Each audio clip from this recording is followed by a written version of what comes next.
ଠାକୁରଙ୍କ ଆଗରେ ପୁଆଁ ପଣ୍ଡା ପୁଆଁ ପଡ଼ି ଚାଲିଥାନ୍ତି। ସମସ୍ତେ ମନଧ୍ୟାନ ଦେଇ ଶୁଣୁଥାନ୍ତି।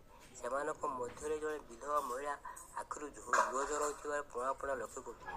ସେ ଭାବୁଥିଲେ ଠାକୁରଙ୍କ ପ୍ରତି ତାଙ୍କର ଭକ୍ତି ବହୁତ ବେଶୀ। ପୁଆଁ ପଡ଼ା ସରିବାରୁ ସମସ୍ତେ ଚାଲିଗଲେ, କିନ୍ତୁ ମହିଳା ଜଣକ ନ ଉଠି ଯାଇ ସେଠାରେ ବସିଥାନ୍ତି। ପୁଆଁ ପଣ୍ଡା ପଚାରିଲେ, ମା, ତୁମ ଠାକୁରଙ୍କ ପ୍ରତି ଭକ୍ତି ଅଧିକ, ଠାକୁର ତୁମର ମଙ୍ଗଳ କରିବେ। ତା ଶୁଣି ତିଲକ ଜଣକ କହିଲା, ନା ଲୋ ନା, ଆପଣଙ୍କର ସେଇ ପୁଆଁର କଳାସୂତାଟିକୁ ଚାହିଁ ମୋ ଆଖିରୁ ଲୁହ ଝରୁଥିଲା। ନନା ପଚାରିଲେ, କାହିଁକି କାନ୍ଦୁଥିଲ, ତାର କାରଣ କ'ଣ କୁହ ତ? ବିଧବା ତିଲକ ଲୋକଟି କହିଲା, ମୋ ସ୍ୱାମୀ ଯେତେବେଳେ ଥିଲେ ତାଙ୍କ ଗଳାରେ ଆପଣଙ୍କୁ ପଡ଼ୁଥିବା ରାମାୟଣ କଳାସୂତାଟି ଯେମିତି ଝୁଲି ପଡ଼ିଛି, ସେହିପରି କଳା ସୂତାରେ ମୋ ସ୍ୱାମୀ ଗୋଟିଏ ଲକେଟ୍ କିଣିଥିଲେ। ତାକୁ ଦେଖି ମୁଁ କାନ୍ଦୁଥିଲି। ପୁଆଁ ପଣ୍ଡା କହିଲେ, ତୁମର ସ୍ୱାମୀ ଏବଂ ତୁମେ ଏକା ଦିନ ଜନ୍ମିଥିଲ, ତାଙ୍କର ସମୟ ଆସିଲା, ସେ ଚାଲିଗଲେ। ଏବେ ପୁଆଁ ଶୁଣିବାକୁ ଆସିଲେ ଠାକୁରଙ୍କ ପାଇଁ ଭକ୍ତିରେ ଲୁହ ଗଡ଼ାଇବ, କାରଣ ତୁମର ସ୍ୱାମୀ ଠାକୁରଙ୍କ ପାଖରେ ଅଛନ୍ତି।